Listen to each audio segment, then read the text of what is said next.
선생님들 오늘도 문제 한번 풀어보도록 하겠습니다. 제가요, 우리 11월 시험 대비해서 매일 이제 요양보호사 시험과 관련된 내용들을 올릴 건데, 앞쪽에 있는 내용부터 먼저 봐주시길 바랄게요. 그래서 앞쪽에 있는 내용들에서 차곡차곡 이제 중요한 개념들 쌓아가는 형식으로 할 거거든요. 그래서 가장 최근에 올렸던 거, 그 요양보호사 요점 문제 있잖아요. 그거부터 이제 차례대로 찍는 영상들 보시면 될 것 같아요. 자, 1번. 대상자의 가정을 방문하여 신체활동, 가사활동 등의 서비스를 제공하는 재가급여 물어보거든요. 우리 요양보호사 선생님 대표적인 장기요양 요원이라고 할 수 있는데, 요양보호사 선생님이 제공할 수 있는 방문요양을 얘기하는 거예요. 신체활동이나 가사활동 등의 서비스를 제공하는 재가급여, 방문요양을 이야기합니다. 목욕설비, 목욕차량 이런 말 나오면요, 정답은 방문 목욕이 되고요. 우리가 할 수 없는, 요양보호사 선생님이 할 수 없다라고 하면 방문 간호가 되거든요. 그러면 이 방문 간호를 제공하는 장기요양 요원은 누구일까요? 네, 대표적으로 간호사가 있어요. 요양보호사 선생님이 할 수 없을 뿐이지, 요양보호사가 할 수 없을 뿐이지 재가급여에 해당이 안 된다고 생각하시면 안 됩니다. 자, 주야간. 하루 중에 일정 시간 제공하는 서비스를 얘기를 하죠. 주간만 돌보거나 야간만 돌보거나 하는 서비스. 주야간이 있으면 또 뭐가 있어요? 일정 기간 단기 보호 서비스가 있고요. 기타 재가급여는 우리 복지물품, 복지용구 이용해서 도움을 준다라고 하면 기타 재가급여가 있습니다. 이 기타 재가급여도 최근에 이제 문제에 나왔었고요. 방문과 관련된 이 재가급여의 핵심적인 내용들은 반드시 기억해 주셔야 돼요. 재가에 들어가는 거, 방문요양, 방문목욕, 방문간호, 주야간, 단기, 기타 재가급여는 모두 다 재가에 포함이 되는 내용이에요. 본인 부담금이 몇 프로라 했죠? 그죠? 15%. 반드시 또 기억할 내용들이 뭐예요? 재가급여의 장점, 익숙한 환경, 친숙, 사생활 보호도 잘 되죠. 대신 단점, 종합적인 서비스나 이런 거 받기가 어렵고요. 서비스가 너무 단편적이에요. 응급 상황에서 뭔가 신속하고 빠른 대처가 안 되죠. 재가급여의 단점은 어디의 장점이라고 했죠? 그쵸. 시설급여의 장점. 시설급여가 종합적인 서비스 받을 수 있고, 응급 상황에서 대처가 빠르니까 본인 부담금을 재가보다 더 세게 받죠. 20% 받는다고 했었어요. 자, 2번 한번 보도록 할게요. 장기요양 서비스 이용 절차 단계 중에 대상자 및 가족에게 만족스러운 서비스가 제공되고 있는지 확인하는 거예요. 정답은 5번 모니터링 실시가 되고요. 우리요, 일반적으로 노인장기요양보험 어디에 신청한다고 했어요? 신청하는 곳, 방문조사 오는 기관, 공단이잖아요. 국민건강보험공단. 자, 신청 누가 하는 게 원칙이죠? 그쵸, 본인. 대상자가 신청하는 게 원칙이긴 한데 대리인이 신청할 수 있다고 했었습니다. 그 다음에 이제 방문조사 오고 나서 등급을 판정을 하죠. 한 번 판정으로 땡이 아니에요. 1차 판정 공단도 있고요. 최종적으로 판정한다라고 해서 등급판정위원회가 있었습니다. 그러면 등급이 어떤 식으로 나눠지는 거예요? 그래서 제가 1, 2, 3, 4, 5 인지지원 등급으로 나눠진다고 얘기를 했었잖아요. 일반적으로 이렇게 등급 판정을 받은 대상자들은 우리가 재가급여, 시설급여 이런 것들을 받을 수가 있고요. 그러면 서비스를 받기로 결정을 하고 요런 서비스를 제공해주는 기관, 장기 요양 기관들이랑 서비스를 맺을 거예요. 그래서 순서가 서비스 신청 접수하고 방문 상담한다. 그 다음에 어떻게 서비스를 제공할지 계획도 수립한 다음에요. 계약을 맺어요. 계약 맺고 서비스 제공하고 만족스러운 서비스가 제공되는지 모니터링 실시한다고 해서 단계 중에서 저는 서비스 이용 계약 체결, 그 다음에 서비스 제공, 모니터링 실시 이거 3개 정도는 기억해 주자라고 얘기했었거든요.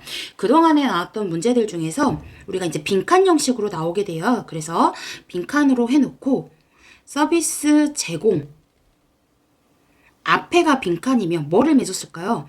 그쵸, 계약을 맺었을 거예요. 자, 서비스 제공을 제공 뒤가 빈칸이에요. 그러면 만족스러운 서비스가 제공되는지 이후에 확인하는 게 지금 여기에 문제에 나왔던 것처럼 모니터링 실시가 되거든요. 그래서 이 장기 요양 기관이랑 그 방문 상담한 다음에 계획을 수립하고 계약 체결을 하고 서비스 제공 모니터링 실시까지 이런 일련의 과정들과 장기 요양 기관 간의 그 맺는 서비스 계약 과정이다라고 보시면 될 것 같아요. 문제 한번 보도록 하겠습니다. 고혈압, 당뇨, 관절염 등 만성 질환이 있는 등급 외자와 서비스가 필요한 노인을 대상으로 건강관리나 생활습관 개선 등의 상담 서비스를 제공하는 것은 제가 아까 노인장기 요양보험 제도에서요. 등급을 꼭 받아야 된다고 했잖아요. 등급이 어떻게 된다 했죠? 1, 2, 3, 4, 5 인지지원 등급까지가 있잖아요. 총 그래서 5등급과 인지지원 등급까지 이루어진다라고 얘기를 하는데 이런 등급 판정을 받지 못한 대상자가 받는 서비스를 등급 외자 서비스라고 하거든요. 여기 이제 특히 문제 안에 정답이 있습니다. 고혈압, 당뇨, 관절염 등 만성질환이 있는 정답은 만성질환자 사례관리 사업에 해당이 돼요. 그 다음에 다른 것들도 보도록 할게요. 우리 요양보호사 시험은 이렇게 문제 안에서 정답 주는 것들이 꽤 있거든요. 치매 조기검진 뭐랑 특히 관련이 있어요. 반드시 기억하셔야 되는데 지역사회 내에서 치매 조기검진, 1:1 사례관리, 치매 사업들과 관련해서 보건소 안에 있는 뭐가 있죠? 치매 안심센터가 있죠. 그리고 4번도 기억해 주시면 좋은데 학대 피해 노인과 관련이 있는데요. 우리가 요양보호사 시험에서 학대 신고 어디에다 하실 거예요? 학대 신고 물론 경찰도 있지만 노인 보호 전문기관 반드시 기억하셔야 되거든요. 학대 신고도 하고 주요 학대 가해자에 대한 예방 교육도 한다라고 보시면 돼요. 그래서 학대 신고는 노인보호 전문기관이 있고요. 그러면 우리 학대당한 노인이 일정 기간 쉬면서 거주하는 곳도 있어요. 그게 뭐예요? 학대 피해 노인 전용 쉼터라고 하는 것들도 있습니다. 그래서 저는 선생님들한테 수업 시간에도 강조를 많이 했지만 학대 신고 관련한 노인보호 전문기관, 그 다음에 학대당한 노인이 일정 기간 거주하면서 숙식, 의료비 지원받고 전문적인 심리상담 제공받는 쉼터라고 하는 것도 있다는 거 기억을 해주시고요. 우리 요양보호사 선생님, 신고와 관련해서 신고 의무자 해당되겠죠. 신고 안 하면 학대와 관련돼서 신고 안 하면 벌금 500만 원 문다라는 얘기도 했고 학대와 관련해서 학대당한 노인을 편들어준다, 옹호해준다 무슨 역할이 있었어요? 그쵸, 옹호자 역할 수행도 있었습니다. 문제 한번 보도록 할게요, 선생님들. 노인장기 요양보험 표준 서비스 중 행동변화 대처. 행동이 너무 들쑥날쑥해요. 어쩔 때는 잔잔한 바다 같다가 어쩔 때는 폭풍 치는 파도 같아요. 어떤 대상자가 보통 그래요? 그쵸, 치매 환자. 치매관리 지원 서비스에 해당되는 게 행동변화 대처 서비스입니다. 나머지 것들도 한번 보도록 할게요. 신체활동 지원 서비스는 말 그대로 몸을 도와주는 거 생각하시면 되잖아요. 대상자 보행을 도와준다거나 구강관리, 얼굴 개인위생, 세면 도와주기, 머리 감기, 기타 등등등 너무 많죠. 몸을 도와주는 거니까. 일상생활 지원 서비스에 뭐 해당돼요? 제가 빨래하고 요리, 청소 이런 것들이 일상생활 지원 서비스에 해당된다고 했고요. 개인활동은 뭐죠? 개인적인 용무 보러 간다고 생각하세요. 관공서 간다. 외출, 동행, 장 보러 가기, 약 타러 가기, 기타 등등등이 있어요. 정서활동 지원 서비스는 우리 요양보호사 선생님이 대상자랑 말벗이 되어주거나 격려, 위로, 생활상담, 의사소통하는 것들이 여기에 해당이 되고요. 자, 그 다음에 이거 말고도 그 물리치료뿐만 아니라 언어치료, 재활치료 이런 것들이 있거든요. 다시 기능을 회복시키는 거예요. 예전으로 돌아가려고 하는 활동들이다라고 보시면 되는데 이런 것들은 기능회복 훈련 서비스에 또 들어가고요. 이거 말고도 몇 개가 더 있는데 특히 신체나 일상, 개인, 정서와 관련된 내용들은 하나씩 꼭 잘 나오는 단골 문제다 보니까 봐주시면 될 것 같고요. 자, 그 다음에 또 뭐를 비교해서 볼 거냐면요. 제가 방금 3번 문제에서도 학대를 얘기를 했었는데 학대 종류들도 여러 가지가 있죠. 여기에서는 신체활동 지원 서비스인데 똑같은 또 신체적 학대 학대가 있어요. 신체, 몸을 때리는 행위들, 구타. 필요 없는 약물인데 몸에다가 불필요한 약물을 주입한다거나,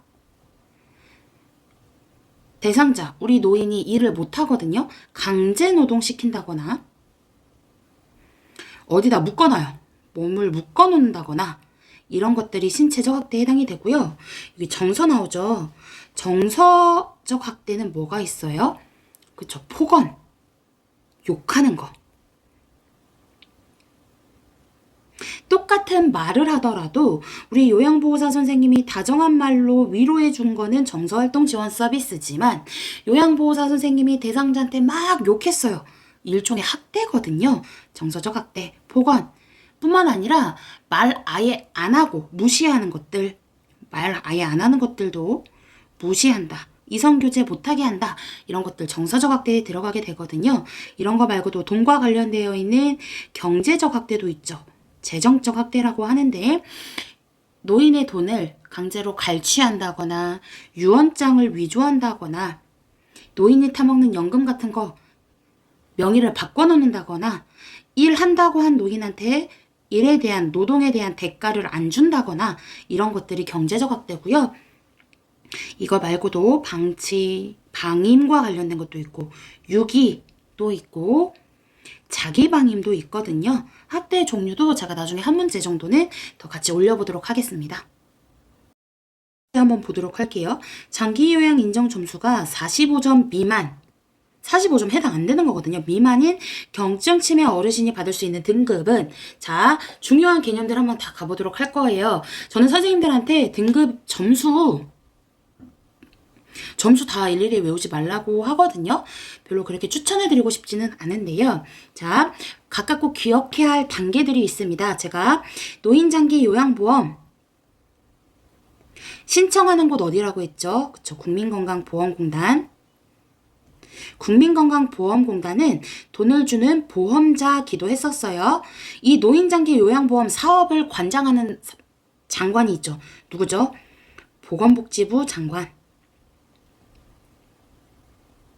65세 이상 노인 누구나가 받을 수 있는 건 아니잖아요. 저는 선생님들한테 다음 중 노인장기 요양보험 받을 수 있는 대상자 고르라고 하면요, 질병을 먼저 찾으라고 하거든요. 자, 치매나 중풍이나 파킨슨 같은 경우는 나이 기준이 안 돼도 신청할 수 있는 기준이 되다 보니까 1번부터 5번까지 해서 치매나 중풍, 파킨슨 같은 거 먼저 찾아보시면은 정답 조금 더 쉽게 접근할 수가 있고요. 치매의 대부분, 노인성 치매, 뭐라고도 하죠? 알츠하이머병이라고도 하죠. 중풍, 같은 말 뇌졸중이라고도 하고요. 그래서 이런 것들을 먼저 보기에서 고르시면 되고요. 자, 그 다음에 이제 우리 신청할 때요, 본인이 신청하는 게 원칙인데, 대상자가 신청하는 게 원칙인데 대리인도 신청할 수가 있다고 했잖아요. 자, 공단에 신청하고 방문조사 올 거예요. 방문조사 오는 직원 어디예요? 공단 직원이라고 했어요.